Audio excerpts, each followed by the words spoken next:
ഇന്നൊരു പക്ഷേ തകർച്ചകൾ, പരാജയങ്ങൾ നിന്റെ മുന്നിൽ വന്നേക്കാം. നിന്റെ മുന്നിൽ ആരും തന്നെ നിനക്ക് കൈത്താങ്ങായി ഇല്ലായിരിക്കാം. നീ വിഷമിക്കണ്ട. നിന്റെ അമ്മയുടെ ഉദരം മുതൽ നിന്നെ കണ്ട ദൈവത്തെ നീ മുറുകെ പിടിക്കുക. ഒരു നല്ല കർത്താവ് നിന്റെ മുന്നിലുണ്ട്.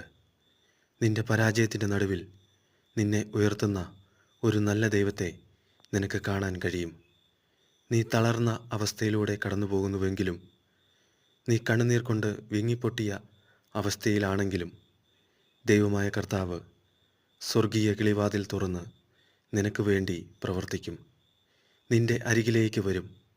നിന്റെ കണ്ണു നിറഞ്ഞ അവസ്ഥയിൽ നിന്ന് നിന്റെ കണ്ണുനീരിനെ തുടച്ച് കർത്താവിൻ്റെ തിരുഹൃദയത്തോട് ചേർത്ത് നിന്നെ ആശ്വസിപ്പിക്കും.